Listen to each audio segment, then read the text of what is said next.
Uma boa noite a todos os irmãos. É uma alegria, uma satisfação para nós estarmos aqui novamente na Igreja da Vila Alpina. Já fazia alguns anos, que eu não prego aqui. E é sempre um prazer, uma alegria rever os rostos de amigos, dos irmãos da família de Deus. Vocês que estão nos acompanhando também do Facebook, que Deus possa falar ao coração de cada um de nós nessa noite. Em especial, fiquei feliz quando o irmão estava falando o nome de algumas pessoas que estavam online. E quando ele falou, senhora Regina, eu falei, esse nome é conhecido. Um beijo, minha irmã que está lá na Bahia, nos acompanhando. Eu não sei quem está lá com ela, mas sintam-se abraçados, estou morrendo de saudade. E espero, dentro em breve, como eu falo com a minha mãe sempre, não vai existir mais isso, Minha mãe sempre, quando conversa com a gente, às vezes chora por causa da saudade, já está de idade, por causa de alguns problemas, não está mais podendo vir. Ela via sempre aqui em São Paulo, mas, como a gente fala sempre, dentro em breve, o nosso Senhor virá nas nuvens dos céus e não terá mais essa separação. Estaremos juntos para sempre com o nosso Senhor. Queridos, vamos ao que interessa. Desde já agradeço ao Ricardo pelo convite. E nessa noite, os irmãos que me conhecem já há algum tempo sabem que eu gosto muito de falar sobre o assunto de fé e confiança em Deus. Eu até brinco, eu não falo isso diretamente com o Ricardo, mas às vezes eu até brinco, para quem conhece o Ricardo, sabe que o sermão do Ricardo é mais duro, então ele bate e eu assopro. Então a gente faz essa dupla aí. Por que eu gosto de falar muito, irmãos, sobre fé e confiança em Deus? Porque eu creio que a fé, a confiança em Deus é que move a nossa vida. Quando eu digo fé e confiança em Deus, não é apenas o que eu quero dizer para você, não é apenas a fé cristã, não é apenas a confiança cristã. Ou seja, um ser humano, eu falo como ser humano, o ser humano que ele não tem fé, que ele não tem confiança em algo, ele vai para frente? Então é até um exemplo, eu não sei se eu já usei esse exemplo aqui, se eu usei os irmãos vão relembrar, Faz tanto tempo que eu não prego aqui. É até um exemplo, vamos supor uma pessoa, vamos olhar aí o estudo, que é uma coisa muito importante. Então vamos fazer uma conta básica.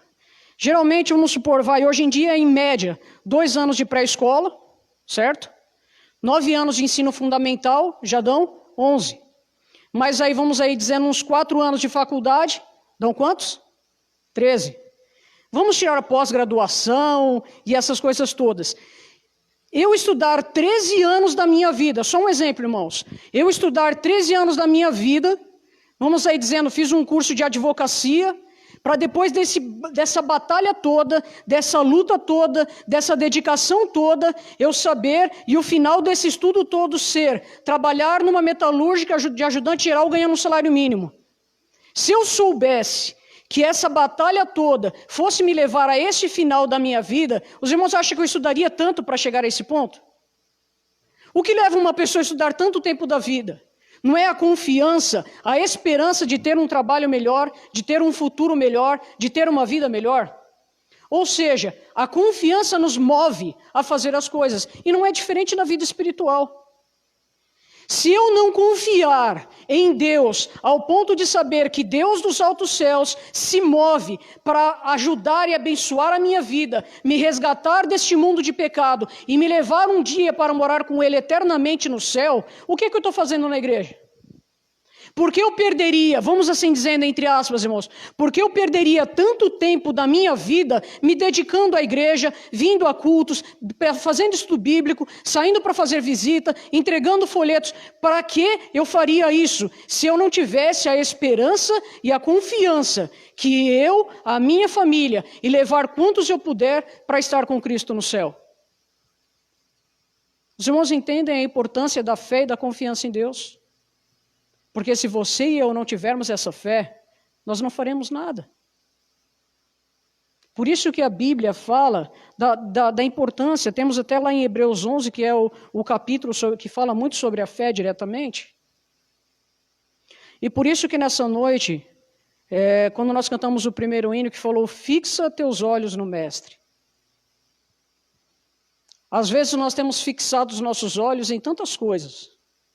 Às vezes nós temos nos atentado a tantas coisas e temos perdido o foco do principal, fixar os olhos no Mestre. Um dos motivos de eu estar fazendo esse sermão também, porque, vamos dizendo, se tornou nos dias, nos meses que a gente vive, se tornou até um pouco clichê, né? Por causa da pandemia, por causa da crise, tanto financeira, econômica, de saúde, que nós estamos tendo não só no Brasil, mas em todo o mundo. E, infelizmente, eu e o Ricardo estávamos até conversando no carro, infelizmente, querendo ou não, a gente sabe que muitas pessoas nesse momento, quando são atacadas, quando passam por um momento de crise, acabam perdendo o foco, acabam perdendo a confiança em Deus. E nós precisamos, irmãos, entender algumas coisas. Nós precisamos saber que muitas vezes algumas pessoas pensam que Deus está dormindo, que Deus não se importa, que Deus não está olhando por nós, não é assim que muitos pensam? Onde está Deus nesse momento? Onde está Deus? Será que Deus não está vendo pelo que eu estou passando? Infelizmente, irmãos, muitos têm pensado dessa forma. Convido os irmãos que abram suas Bíblias no livro de Salmos, no capítulo 35. Salmos, capítulo 35. Depois, você que está em casa também nos acompanhando, os irmãos podem ler com calma em casa. Se quiserem ler o capítulo por completo, por causa do tempo, nós vamos nos deter em 2 versos. Mas nesse salmo, o salmista Davi estava falando sobre a perseguição, sobre os problemas que ele sentia, que ele estava sendo perseguido pelos seus inimigos, que ele estava sendo atacado, que as pessoas queriam o seu mal. E ele estava sentindo-se rodeado de tantos inimigos que queriam tomar a sua vida. E como um ser humano, como muitas vezes, e como nós também, no verso 22 e 23, olha o que o salmista chegou ao ponto de dizer. Tu, Senhor, os viste. Não te cales, Senhor. Não te ausentes de mim. Acorda e desperta para me fazer justiça para a minha causa, Deus meu e Senhor meu. No começo do verso 23, olha que Davi fala. Acorda, Senhor. Desperta. Será que o Senhor não está vendo pelo que eu estou passando? Isso é natural de nós seres humanos, irmãos. O que eu quero dizer é, como nós somos humanos, infelizmente, nós temos esses altos e baixos. É natural, muitas vezes, nós sentirmos a nossa fé abalada. O que não pode acontecer, queridos, é eu sentir essa sensação, esse sentimento e deixar que ele tome conta da minha vida. É por isso que muitos irmãos chegam ao ponto, muitas vezes, de até de suicidar. Os problemas vêm cercando de uma forma tão grande, vêm tomando a pessoa de uma forma tão terrível, que a pessoa não sente Deus, nada mais ela sente que possa ajudá-lo, e ela acha muitas vezes o melhor fazer, eu vou tirar da minha vida.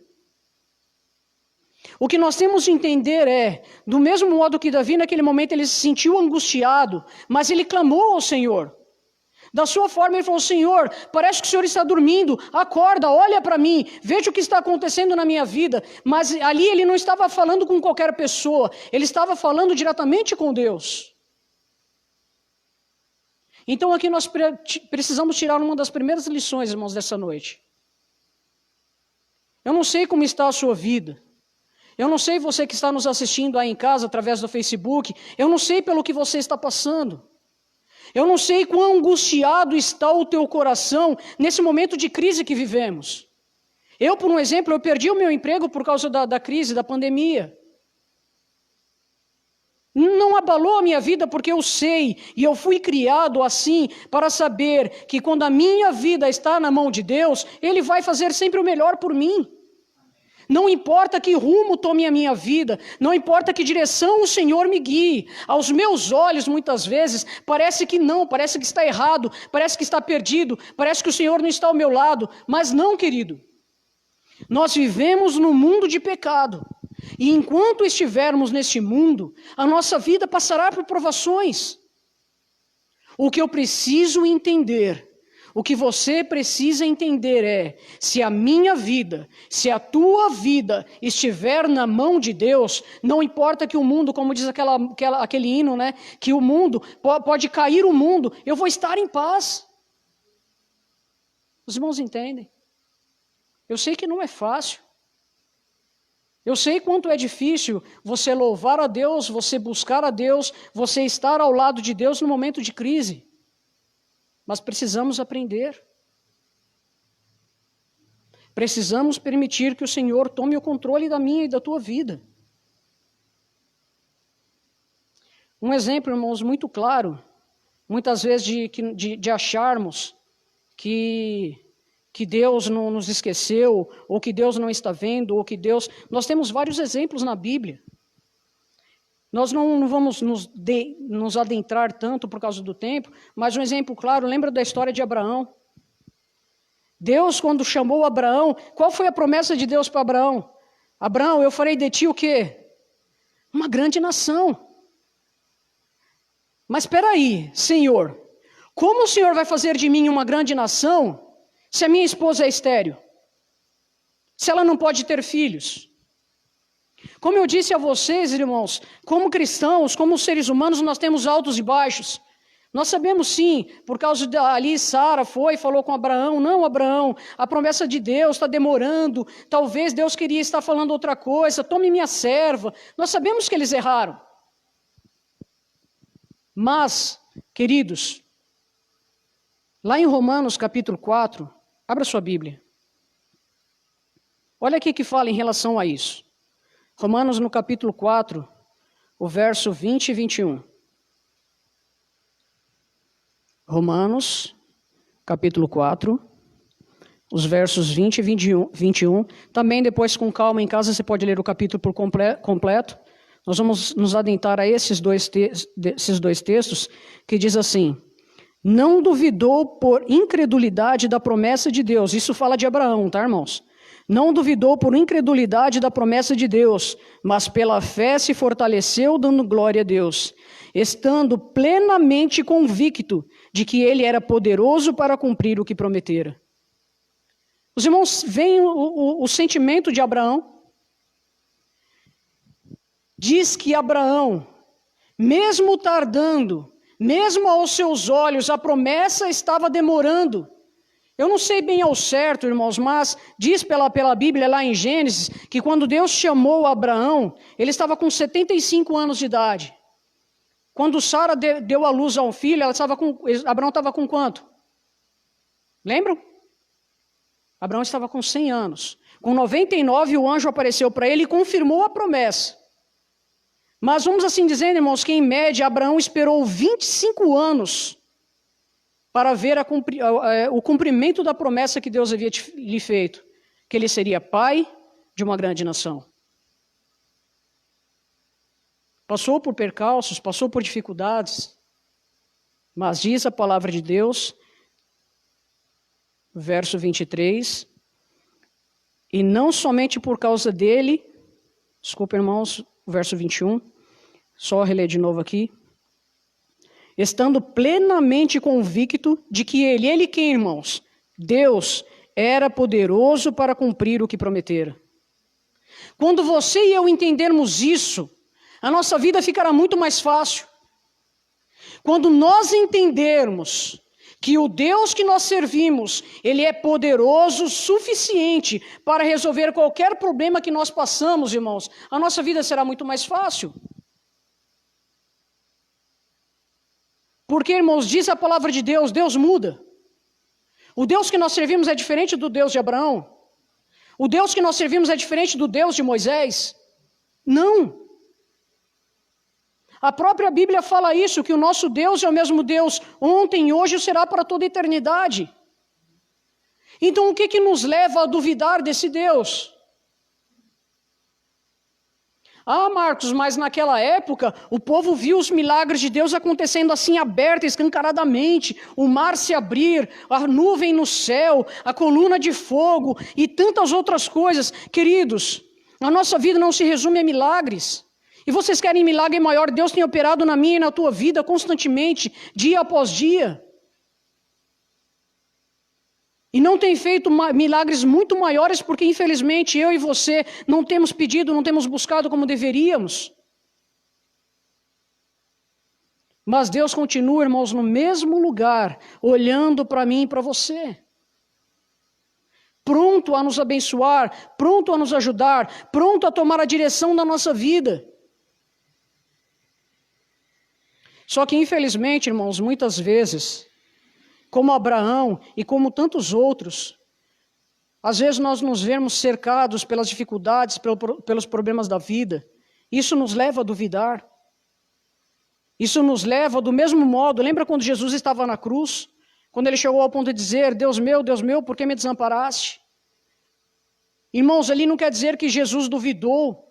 Mas se você ler no Espírito de Profecia, fala que o peso do pecado, a negritude do pecado, do mundo, era tão grande, que Jesus sentiu sim, aquele afastamento, aquela separação de Deus. Isso não é diferente conosco. Satanás, ele sempre fará tudo, irmãos, tudo, ele sempre fará tudo para atrapalhar a minha e a tua vida, para que nós não cheguemos a Deus. E não importa o que seja, irmãos, ele vai usar. E não importa o que ele use, se nós fizermos como diz a palavra de Deus, como diz lá em Efésios, se nós pegarmos o escudo da fé, se nós pegarmos a armadura de Deus, nós conseguiremos enfrentar o inimigo. E ele será derrotado como ele é derrotado. Mas para isso, irmãos, nós precisamos agir. Nós precisamos confiar em Deus. Nós precisamos entregar a nossa vida nas mãos de Deus. Eu sei que não é fácil. Nós não temos tempo, mas tantos exemplos nós temos na Bíblia de pessoas que passaram por isso e venceram. Eu gostaria de deter um outro exemplo bíblico essa noite, que é uma das histórias que eu acho mais lindas da Bíblia, que é a história de José. Lembra pelo que passou aquele jovem, irmãos? Jovem saudável, novo, odiado pelos irmãos, vendido como escravo. Nós não temos tempo de ler a história de José, mas vocês conhecem. Vendido como escravo. Sabe o que é isso, irmãos? Um jovem, adolescente, vamos assim dizendo, no conforto da casa, tendo o amor dos seus pais, de um dia para o outro se ver vendido como um escravo numa terra que ele não conhecia. Foi ali preso, teve ali o afrontamento da esposa do seu senhor, a esposa de Potifar, que lhe acusou de violência sexual. Ele foi preso, sofreu. E fala, irmãos, eu não me lembro, eu não sei se fala em algum ponto, quantos anos José passou, desde o momento que ele foi preso, vendido como escravo, até o momento que ele se tornou governador do Egito. Mas não foi um dia, não foi um mês, não foi um ano. Foi um bom tempo. E como muitos, irmãos, se estivessem na situação de José, naquele momento poderia estar praguejando contra Deus. Poderia estar olhando e falando, que Deus, que nada. Olha a situação que eu estou. Era inocente e fui vendido como escravo. Era inocente e fui preso. Mas em nenhum momento José duvidou de Deus. Por mais que Deus parecia estar em silêncio aos seus pedidos, porque, irmãos, é impossível. Se coloque na situação, se coloque no lugar de José. Será que ele não clamou a Deus para que Deus o livrasse? Será que enquanto ele estava ali na casa de Potifar, será que nas suas orações ele não falou, Senhor, eu não quero ser escravo. Por mais que eu esteja sendo bem tratado na casa de Potifar, mas eu quero voltar para o meu pai, para minha mãe. Será que quando ele estava na cadeia, será que ele não clamou, Senhor, me tira daqui? Não parecia, aos olhos humanos, não parecia que Deus estava dormindo, não parecia que Deus o tinha abandonado. Só que o que eu digo para os irmãos, a fé daquele jovem em Deus era tão grande, que eu creio que ele pensava dessa forma, eu não sei qual é a vontade de Deus, eu não sei qual é o plano de Deus para a minha vida, mas a minha vida está na mão dele. E quando nós sentirmos isso, irmãos, quando nós chegarmos a este ponto de colocarmos a nossa vida nas mãos de Deus, nós faremos como José. Não importa quão fundo nós estejamos, não importa quão longe nós nos sentimos de Deus, não importa quão terrível sejam as provas que estamos enfrentando, nós sempre saberemos, na hora certa, no momento certo, Deus vai me livrar. Aí de repente muitos podem estar pensando, até os irmãos, os amigos que nos assistem pelo Face, Marcos, você está falando isso, mas você não sabe como é minha vida. Você está falando isso, mas e quantas pessoas, quantos cristãos, vamos assim dizendo lá na Arábia, no Oriente Médio, não foram decapitados? Quantos cristãos hoje não estão nos hospitais? Quantos não perderam a vida por causa do coronavírus? Quantos não perderam a sua vida por causa de um câncer? Queridos, eu não lembro também, mais uma vez, se eu já falei isso aqui uma vez, mas eu gosto de repetir algumas coisas para que elas gravem em nossa mente. E se você esqueceu tudo que eu falei essa noite no sermão, não esqueça do que eu vou te dizer agora. Nós conhecemos, irmãos, e nós sabemos muito bem como que é a vontade de Deus. Nós sabemos muito bem como que funciona a oração. Não sabemos? Quais são as respostas de Deus para a oração, irmãos? Vocês se lembram disso? Sim? Não? E espera um pouco. Só que, infelizmente, como seres humanos, vocês já perceberam como nós agimos? Eu estou desempregado, aí eu saio para procurar emprego, Deus me abençoa, eu encontro um emprego, e eu chego na igreja na quarta-feira, no culto de oração, e falo, irmãos, louvado seja Deus, eu orei, a igreja orou, e Deus me abençoou, eu consegui um emprego, e louvo a Deus e agradeço a Deus. Não é assim? Mas de repente eu oro, eu busco a Deus, a igreja ora por mim, eu saio numa segunda-feira para procurar emprego, e eu volto cabisbaixo, porque eu não encontrei. Eu acho que Deus atendeu a minha oração? Não é assim, irmãos? Ah, Deus não me ouviu. Deus não atendeu o que eu pedi para Ele. Não é que Deus não atendeu, irmãos. Eu usei o exemplo do emprego, mas eu digo isso num aspecto geral. Muitas das vezes das coisas, irmãos, que acontecem em nossa vida, não é que Deus não atendeu, não é que Deus não te ouviu, mas quer dizer que muitas vezes Deus diz o quê, irmãos? Deus diz não. Você já parou para pensar isso? Mas eu, como ser humano, como materialista que sou, como, vamos assim dizendo, egoísta que sou, eu imediatista, eu quero as coisas no meu tempo e do meu jeito. Quando Deus não responde do meu jeito e no meu tempo, eu acho que Deus não me ouviu. Não é assim? Só que eu me esqueço muitas vezes, irmãos, que Deus também às vezes diz não. E Deus também às vezes diz, espera um pouco, filho, não é o momento, fique firme, aguarde. Não é assim, irmãos. Quando nós entendermos isso, quando nós chegarmos a este ponto de saber que Deus vai responder a minha e a tua oração da melhor forma possível, quer seja ela, infelizmente, aos meus olhos, um não. Eu uso um outro exemplo, irmãos, e os irmãos aqui também me conhecem, de quando eu era criança eu tive um câncer maligno. Eu contei meu testemunho aqui na igreja, os irmãos alguns conhecem. Deus, para honra e glória do seu nome, Deus me curou. Eu louvo a Deus por isso. Eu fiz 2 anos e meio de quimioterapia e radioterapia. Eu tive um dos cânceres mais agressivos que existiam na época. Eu fiz o mesmo tratamento da leucemia. E para honra e glória do nome de Deus, hoje estou aqui com vida e com saúde, louvando o seu nome. Ah, Marcos, Deus atendeu, Deus te curou, louvado seja Deus. É claro, irmãos, eu louvo a Deus todos os dias. Eu não sei quantos conheceram o Wagner, ancião do Jardim Quarto Centenário. Um jovem maravilhoso, irmãos, tive o prazer, o privilégio de trabalhar com ele. O Wagner, ele teve, se eu não me engano, o mesmo tipo de câncer que eu. Eu trabalhava com ele, nós trabalhávamos fazendo entrega em caminhão, e um dia ele falou para mim, ele me conhecia quando eu era criança, ele falou assim, Marquinho, eu estou com o mesmo caroço que você tinha no pescoço, você lembra? Eu falei, lembro, Wagner. E eu sempre falava para ele, Wagner, vai no médico, isso não é brincadeira. Vai atrás, vai ver o que é isso. E certa vez o Wagner, ele estava fora da igreja nessa época, ele retornou à casa de Deus, se batizou, se tornou um ancião maravilhoso na igreja do Quarto Centenário. Mas infelizmente ele descobriu que ele estava com câncer maligno. Irmãos, como nós oramos pelo Wagner? Não só a igreja do Quarto Centenário, mas várias igrejas no estado de São Paulo, fora de São Paulo, oraram pelo Wagner. Mas hoje o Wagner dorme no Senhor. Quer dizer que o Deus que eu sirvo é maior e melhor que o Deus do Wagner, que o Wagner servia?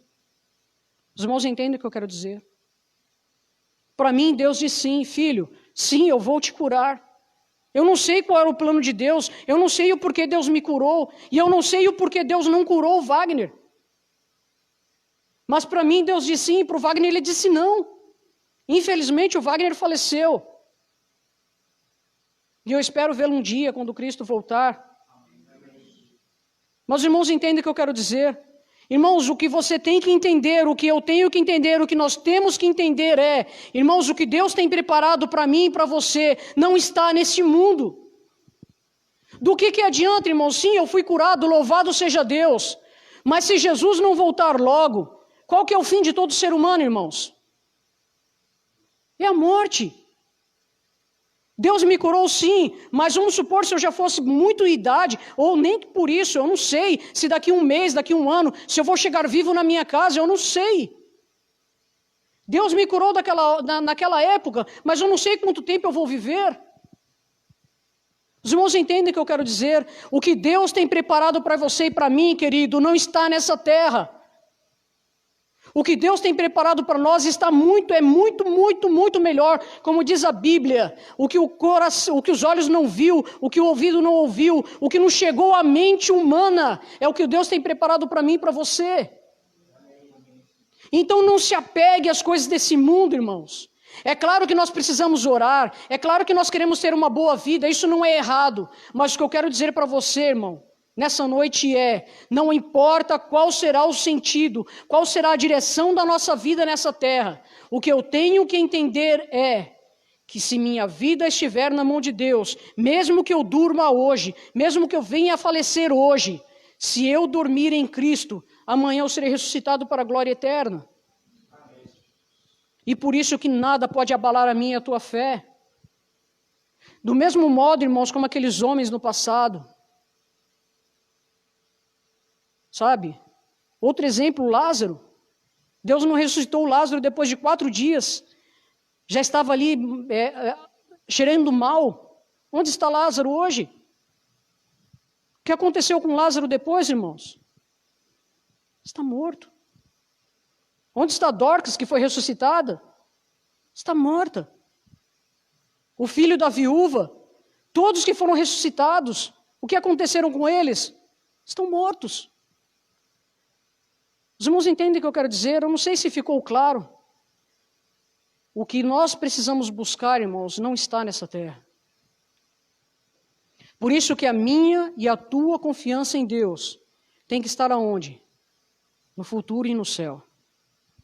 Quando Cristo voltar nas nuvens dos céus, aí sim, Ele trará para você e para mim o galardão, a vida eterna, onde nós viveremos para sempre com o Senhor, num lugar onde não haverá mais morte, mais pranto, mais dor, onde nós passaremos a eternidade ao lado do nosso Salvador. Por isso, queridos, entregue, permita, deixe que Deus tome o controle e a direção da tua vida. Vocês que estão nos assistindo também pelo Face, que estão em casa. Eu sei que não tem sido fácil viver nesse mundo. Eu sei que de repente alguém que está me ouvindo agora, de repente pode estar num leito de hospital, pode estar passando por algum problema, pode estar no mesmo caso que eu, pode estar desempregado. Mas sabe de uma coisa, Deus sabe de todas as coisas. Deus conhece. E como tem um verso na Bíblia que eu gosto muito, que eu não sei, é só uma especulação minha, tá? Talvez tiraram aquele ditado popular desse verso. Sabe aquele ditado popular que fala que Deus dá o frio conforme o cobertor que nós temos? 1 Coríntios, capítulo 10, verso 31, é um verso muito conhecido por nós, é um verso que eu gosto muito, que ele fala muito a minha vida.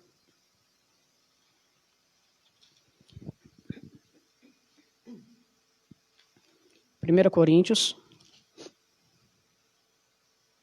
capítulo 10, o verso 31.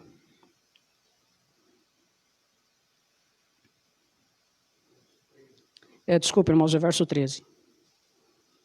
Eu acabei de esquecendo de anotar ele aqui e acabou fugindo.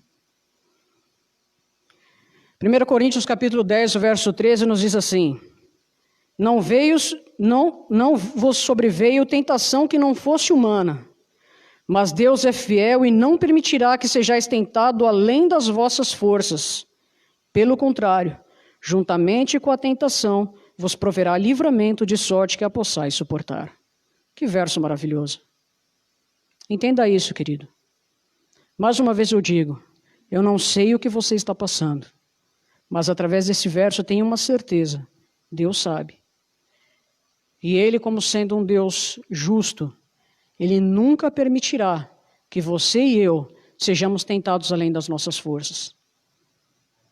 Saiba que se você está passando por qualquer coisa, o que quer que você esteja passando, Deus sabe o teu limite e Ele está do teu lado.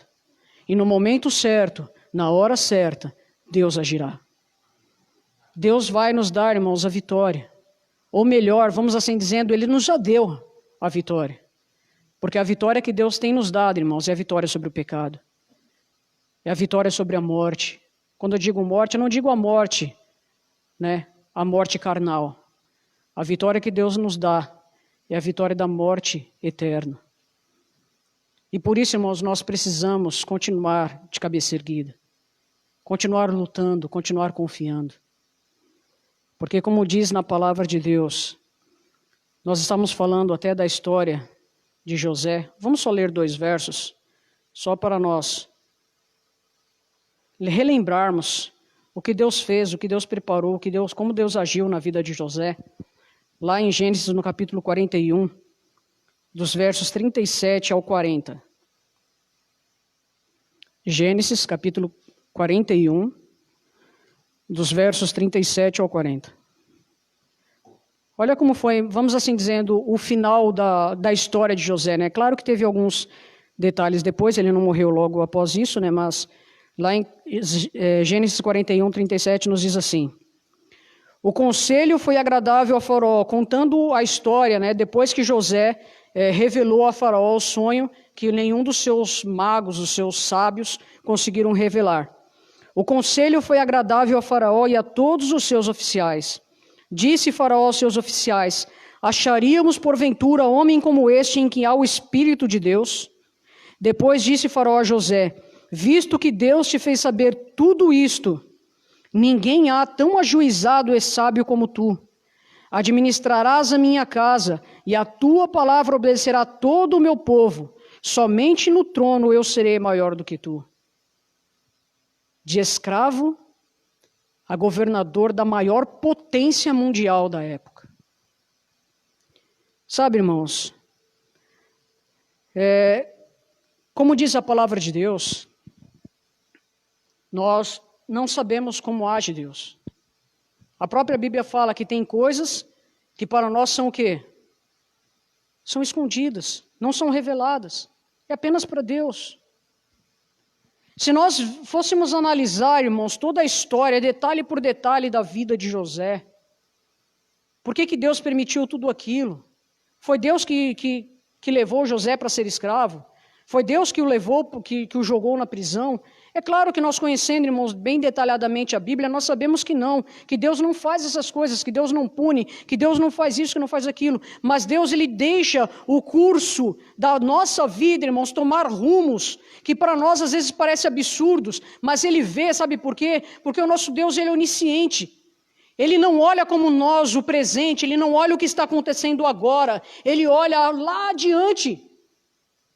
E por isso, irmãos, que muitas vezes Deus permite que certas coisas aconteçam a nós, porque Ele sabe o nosso futuro.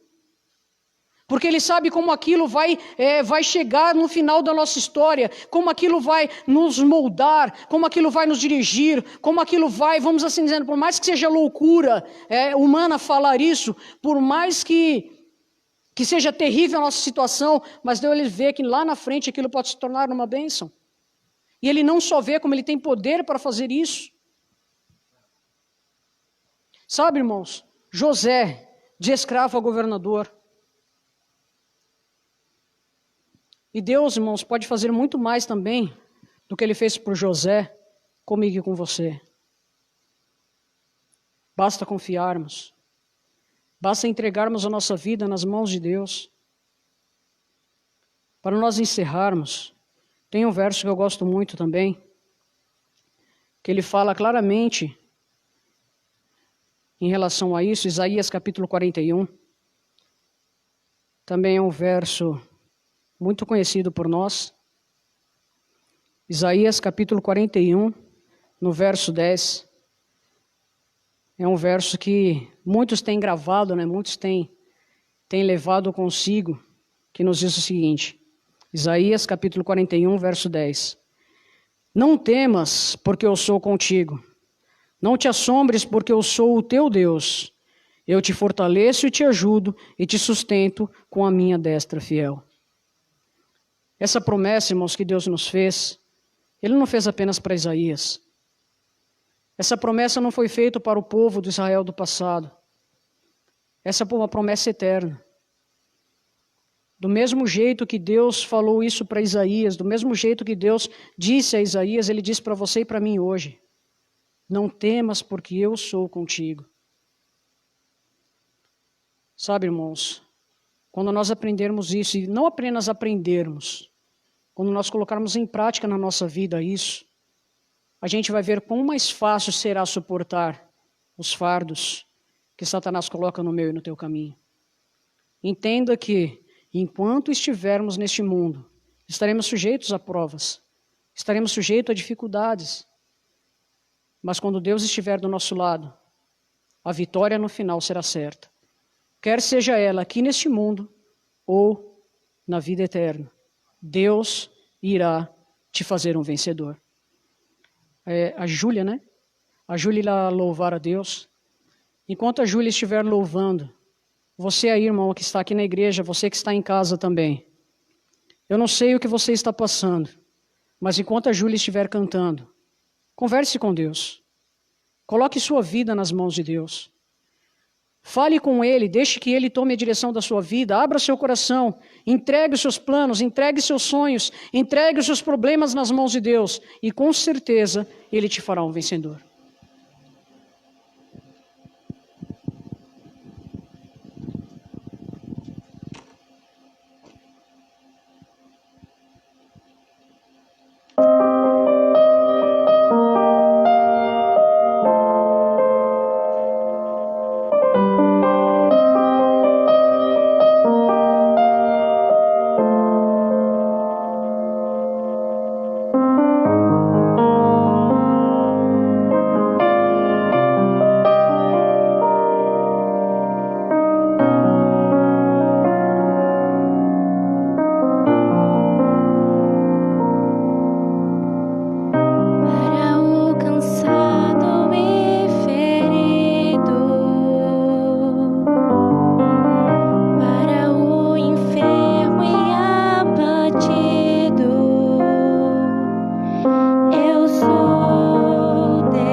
Júlia pelo louvor. Não sei se ela tinha mudado o hino, se foi o planejado, mas finalizou muito bem o sermão.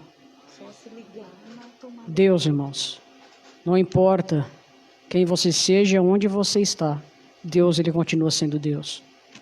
Não importa qual o problema que nós enfrentamos, Deus, Ele continua sendo Deus em nossa vida. Então, que nós nunca possamos esquecer isso. Mesmo que estivéssemos, como disse o salmista, no vale da sombra da morte, que possamos continuar confiando no nosso pastor. Oremos. Querido Deus e amado Pai, obrigado, Senhor, pelas promessas que o Senhor tem colocado em nossa vida. Porque através dessas promessas, Senhor, o Senhor tem feito com que nossa vida tenha sido melhor neste mundo. Porque mesmo quando enfrentamos, Senhor, as lutas e as provas da vida, sabendo que nós temos o Deus do impossível do nosso lado, a nossa situação fica muito melhor e muito mais confortável. Então, por isso, Pai, onde quer que nós estejamos, onde quer que o seu povo esteja nesse momento, onde quer que esteja sendo transmitida esta mensagem, alcance esse teu filho, essa tua filha que está assistindo. Amém. Que aqueles que estiverem nesse momento, Senhor, com o seu coração amargurado, por causa das dificuldades e os problemas da vida, querido Deus, vá ao encontro desse teu filho e dessa tua filha. Leve, Senhor, paz, leve esperança.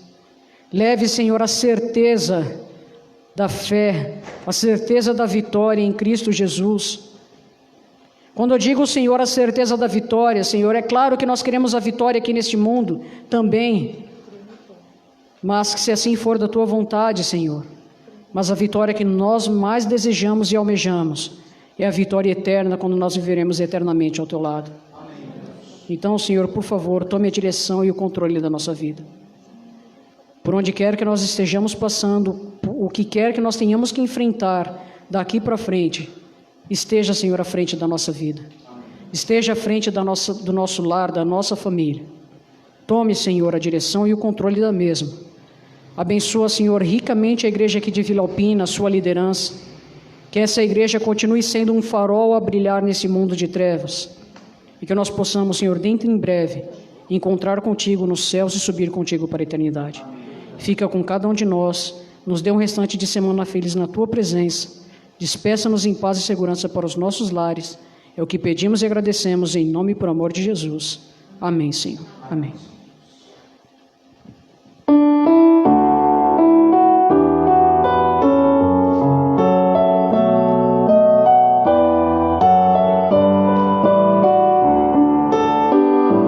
Ao sair deste santo lugar,